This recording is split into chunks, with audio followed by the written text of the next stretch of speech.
नमस्कार दोस्तों, आप सभी लोगों का इतिहास भारत में स्वागत है। इतिहास भारत के सौजन्य से आप लोगों को ऐतिहासिक वीडियोस दिखाई जाती हैं और इसी कड़ी में आज एक और वीडियो लाया गया है जिसका शीर्षक है रिलीजियस पॉलिसी ऑफ औरंगज़ेब या औरंगज़ेब की धार्मिक नीति। औरंगज़ेब के राज सिंहासन पर बैठने से पहले साम्राज्य में उत्तराधिकार के प्रश्न को लेकर दो दल बन गए थे। एक दल दारा के उदार भावों का समर्थक था और दूसरा दल औरंगज़ेब की धार्मिक असहिष्णुता का समर्थक था।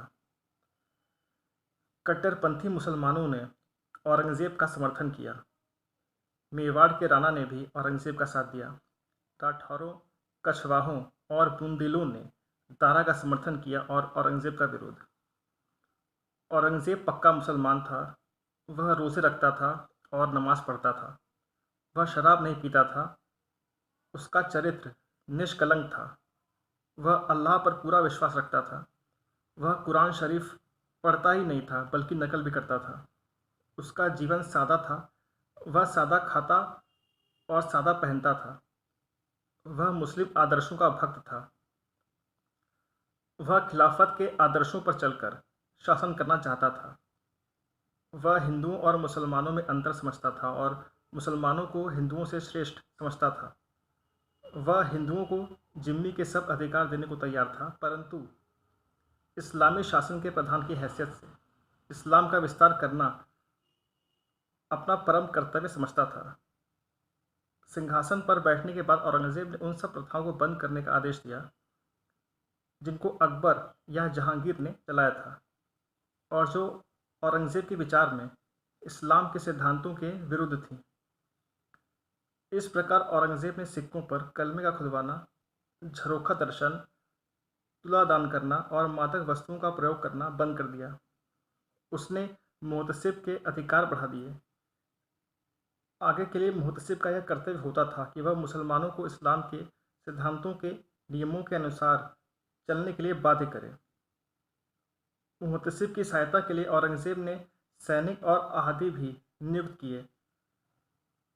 औरंगज़ेब ने हिंदू विधि के अनुसार नमस्कार करना और हिंदू राजाओं के तिलक करना बंद कर दिया।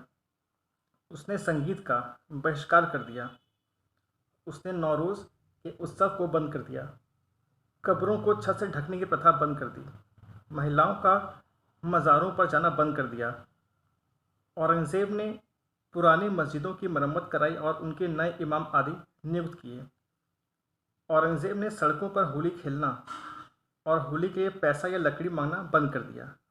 उसने सती प्रथा को बंद कर दिया। हिंदू पाठशालाओं, मेलों और धार्मिक उत्सवों पर प्रतिबंध लगाए गए। सन 1665 ईस्वी में औरंगज़ेब ने राजपूतों के अतिरिक्त अन्य हिंदुओं का हथियार लेकर चलना और हाथी या अच्छी जाति के घोड़े और पालकी पर चढ़ना बंद कर दिया। सन 1665 ईस्वी में औरंगज़ेब ने पशुओं और मनुष्यों की मूर्तियां बनाना बंद करवा दिया। उसी समय औरंगज़ेब ने नए बने हुए या मरम्मत किए हुए गुजरात के सब मंदिर तुड़वा दिए। सन 1666 ईस्वी में मथुरा के केशव राय मंदिर का पत्थर का घेरा तुड़वा दिया गया। सन 1666 ईस्वी में यह आदेश दिया गया कि सारे मुगल साम्राज्य में नए मंदिर गिरवा दिए जाएं। मथुरा का केशव राय मंदिर तोड़ दिया गया। प्रयाग, काशी, अयोध्या, हरिद्वार इत्यादि हिंदुओं के तीर्थ स्थानों पर शास्त्रों मंदिर तोड़ दिए गए। ऐसा लिखा है कि वेणी माधव के मंदिर के पास बनी हुई मस्जिद के संबंध में स्थानीय हिंदुओं और मुसलमानों में डटकर युद्ध हुआ। हिंदुओं ने मस्जिदों को तोड़ डाला और जब मुगल सेना आई तो उसने पुराने मंदिर भी गिरा दिए। ऐसा प्रतीत होता है जहां हिंदुओं का विरोध प्रबल था अथवा जहां सरकारी कर्मचारियों को रिश्वत देकर खुश कर लिया गया, वहां के कुछ मंदिर बच गए। हिंदुओं को मुसलमान बनाने के लिए औरंगज़ेब ने कई कदम उठाए। सन 1665 ईस्वी में औरंगज़ेब ने यह आदेश दिया कि आयात और निर्यात कर हिंदुओं से मुसलमानों की अपेक्षा दुगना लिया जाए। 2 वर्ष बाद यह आदेश दिया गया कि मुसलमानों को न आयात कर न निर्यात कर देना होगा। सन 1671 ईस्वी में औरंगज़ेब ने आदेश दिया कि जो हिंदू दीवान करोड़ी अथवा पेशकार के पदों पर थे उन्हें हटा दिया जाए और उनके स्थान पर मुसलमानों की नियुक्ति की जाए। जब औरंगज़ेब ने देखा कि ऐसा करने से सरकार का काम नहीं चल सकता, तो उसने मुसलमानों की नियुक्तियां 50% कर दीं। यह भी आदेश दिया गया कि यदि कोई हिंदू जो अपने पद से हटा दिया गया है मुसलमान बन जाए, तो उसे उसकी पुरानी नौकरी वापस कर दी जाए। ऐसे कई फरमान मिलते हैं जिनमें लिखा है कि उनको नौकरी इसलिए दी गई क्योंकि वे मुसलमान बन गए।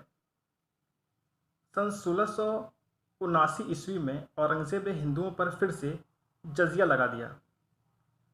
मनुची का कहना है कि जजिया से बचने के लिए कई निर्धन हिंदू मुसलमान बन गए और ऐसा देखकर औरंगज़ेब बहुत खुश हुआ। उसने उन नए मुसलमान बने हिंदुओं को धन भी दिया, नौकरियां भी दी और सम्मान के साथ हाथियों पर भी चढ़ाया। उसने गुरु तेग बहादुर के कत्ल का आदेश दिया। गुरु गोविंद सिंह के बेटों को मुसलमान न बनने पर मरवा दिया गया। शिवाजी के लड़के शंभू जी और कवि कलेश को मुसलमान बनाने के लिए कई सुविधाएं पेश की गईं।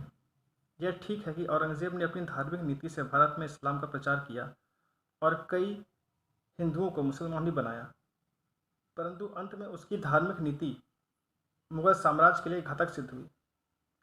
चारों ओर उपद्रव हुए। जाटों ने विद्रोह किया, सतनामियों ने विद्रोह किया, राजपूतों ने विद्रोह किया और मराठों ने विद्रोह किया। उन सब विद्रोहों को दबाता हुआ सन 1707 ईस्वी में औरंगज़ेब मर गया। सर वुल्जले हेग ने ठीक ही लिखा है कि औरंगज़ेब की धार्मिक नीति विनाशकारी सिद्ध हुई। जो कुछ अकबर ने बनाया था वह नाश हो गया। औरंगज़ेब एक कट्टरपंथी मुसलमान था। उसने हिंदुओं की, जो भारत में बहुसंख्या में थे, धार्मिक भावनाओं की परवाह नहीं की और इस प्रकार मुगल साम्राज्य को क्षति पहुंचाई। दोस्तों, ये थी औरंगज़ेब की धार्मिक नीति। अगर आप लोगों को ये वीडियो पसंद आया हो तो इसे लाइक करके कमेंट अवश्य करें। कमेंट के माध्यम से हमें बताएं कि आप लोगों को ये वीडियो कैसा लगा। अगर आप लोग किसी अन्य विषय पर वीडियो देखना चाहते हैं तो हमें कमेंट करके अवश्य बताएं। हमारे चैनल के माध्यम से उस विषय पर वीडियो अवश्य बनाया जाएगा। अब मुझे इजाज़त दीजिए दोस्तों, मैं फिर आऊँगा एक नए वीडियो के साथ। नमस्कार, goodbye and take care.